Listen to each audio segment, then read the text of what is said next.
வணக்கம் ஃப்ரெண்ட்ஸ், உங்கள் எல்லாரையும் நான் பிருந்தாஸ் கிச்சனுக்கு அன்போடு வரவேற்கிறேன். இப்போ நம்ம பாக்கா வச்சு நம்ம சாத்தில் பிசைஞ்சு அப்புறம் ஒரு பொடி பண்ணுவோம். அதுக்கு முன்னாடி நீங்கள் இதான் ஃபஸ்ட் டைம் பார்க்குறீங்கன்னாக்க என் சேனலை சப்ஸ்கிரைப் பண்ணி வச்சுங்க, அதோட பெல் ஐக்கானையும் கிளிக் பண்ணி வச்சுங்க. வாங்க வீடியோக்குள்ளே போகலாம். இப்போ நான் இது மாதிரி ஒரு பெரிய பாவக்காய் எடுத்துட்டுருக்கேன். இதை வந்து நான் நல்லா பொடியாக மெல்லிசாக நறுக்கிண்டு வர்றேன் நான். ஏன்னா அப்போ தான் எண்ணெயில் விட்டு நல்லா வறுக்கிறதுக்கு ஈஸியாக இருக்கும். இப்போது பாக்காய் மெல்லிசாக இந்த மாதிரி ரொம்ப மெல்லிசாக நறுக்கிங்க. அப்போ தான் எண்ணெயில் போட்டு நம்ம நல்லா ஃப்ரை பண்ணுறப்ப சரியாக வரும். இதில் உள்ள கொட்டையை எடுத்தாச்சு. இப்போ வாங்க முதல்ல எண்ணெய் விடாமல் வறுக்கெல்லாம் வறுத்து எடுத்துட்டுலாம். அதுக்கப்புறமா எண்ணெயை முதல்ல கடலைப்பருப்பு ஒரு டேபிள் ஸ்பூன் போட்டு வறுத்துக்கலாம். கொஞ்சம் ஒரு நிமிஷம் வறுத்தோம்னா அடுத்து ஒன்றுனா போட்டு விடலாம். தனித்தனியாக வறுக்கணுங்கிற இல்லை. இப்போ உளுத்தம் பருப்பு ஒரு டேபிள் ஸ்பூன். நான் வந்து தோல் உளுத்தம் பருப்பு எடுத்துட்டுருக்கேன். நீங்கள் வந்து வெள்ளை உளுத்தம் பருப்புனாலும் எடுத்துக்கலாம். நீங்கள்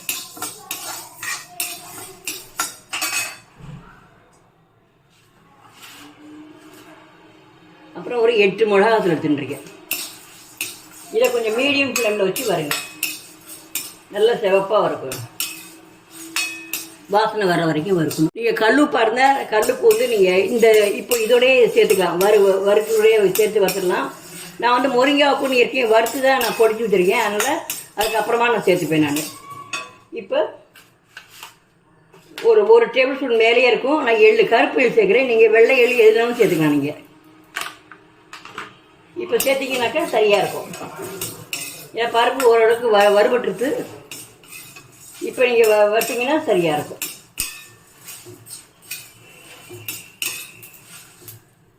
இப்போ எள்ளு வறுபடுறது, மிளகு ஒரு 1/2 டீஸ்பூன். ஏன்னா மிளகு முன்னாடியே போட்டிங்கனாக்கா கருகி போயிடும்.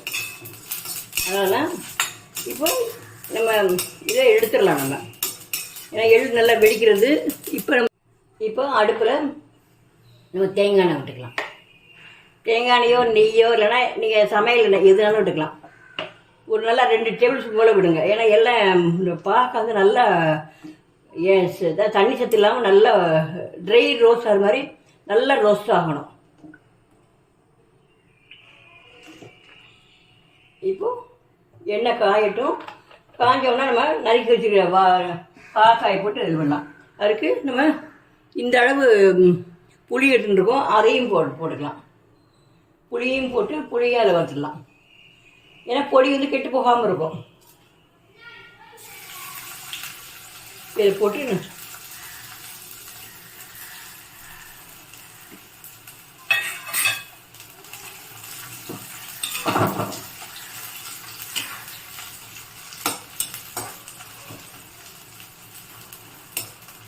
நல்லா காய் வந்து கலர் மாறி வரணும். இப்போது முன்னாடி போட்டது இருக்கும், நல்ல கலர் மாறிடுது. இப்போ நம்ம வந்து அடுப்பை அணைச்சிடலாம். அடுப்பை அணைச்சிட்டு எடுத்துடலாம்.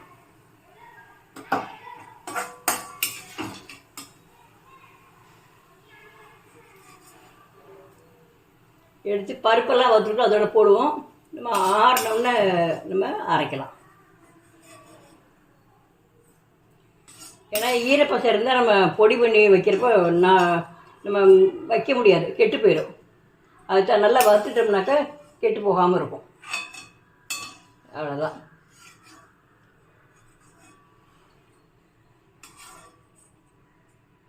இப்போ ஆறினோன்னா உப்பு சேர்த்து நம்ம அரைக்க வேண்டியதான். இப்போ கருவேப்பிலை பொரிக்க மறந்து போச்சு. கருவேப்பிலை போட்டு பொரிச்சிருக்காங்க.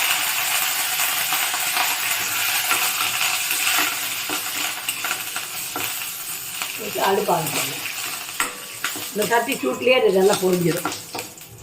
இப்போ எடுத்துடலாம். இப்போ ஆறிட்டு இப்போ மிக்சியில் போட்டு அரைச்சி எடுத்துகிட்டு வரேன். இப்போ ஆரோக்கியமான பாகக்காய் பொடி ரெடி.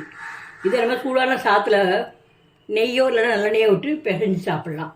இது வந்து சக்கரை வியாதிக்காரங்களுக்கு ரொம்ப நல்லது. சக்கரை வியாதிக்காரங்களுக்கு மட்டும் இல்லை, எல்லாருமே சாப்பிட்லாம். ஏன்னா பாகக்காய் சாப்பிட்டா குடலில் உள்ள புழுக்கள்லாம் வெளியேறும்பாங்க. அது மாதிரி நோய் எதிர்ப்பு சக்தி வரும். ஏன்னா கசப்புக்குள்ள பொருட்கள் உள்ள சாமான்களும் சாப்பிட்டோம்னா பாகக்காய், சுண்டைக்காய் இந்த மாதிரிலாம் நம்ம வாரம் ஒரு தடவை கட்டாயம் நம்ம சாப்பாடெலாம் சேர்த்துக்கணும். நம்ம அதெல்லாம் சேர்க்குறதே இல்லை. பாக்காய் கசக்கிறதுன்னு பாக்காயே நம்ம தொடுறதே கிடையாது. அதுக்கு இந்த மாதிரி செஞ்சு சாப்பிட்டு கொடுத்தாக்க எல்லோரும் இதில் கசப்பே துளி கூட தெரியாது. சிலவங்க என்ன பண்ணுவாங்கன்னா இதோட கொஞ்சம் சின்ன கட்டி வெல்லம் போடுவாங்க. அதை நான் போடலை. நான் எங்கள் வீட்டில் அந்த இனிப்பெல்லாம் பிடிக்காது. ஏன்னா என்ன தான் கொஞ்சமாக வெல்லம் சேர்த்தாலுமே அந்த இனிப்போட சுவை தெரியும். அதெல்லாம் நான் போடுறத நீங்கள் வேணுன்னா போட்டுருங்க. நீங்கள் சும்மா கொஞ்சமாக துணி சின்ன கட்டியாக போடலாம். ஒரு சின்ன அரைநெல்லிக்கு அளவு போட்டுக்கலாம். நீங்கள் செஞ்சு பாருங்கள். இது நம்ம தோசைக்கும் தொட்டுன்னு சாப்பிட்லாம். தோசை, இட்லி, சப்பாத்தி, அதுக்கு இட்லி பொடி போடுற மாதிரி போட்டுட்டு நம்ம எண்ணெய் ஊற்றி நல்லெண்ணெய் விட்டு குழச்சி தொட்டுன்னு சாப்பிட்லாம். செஞ்சு பார்த்துட்டு உங்களோட ஒப்பீனியனை கமெண்டில் போடுங்க. நன்றி.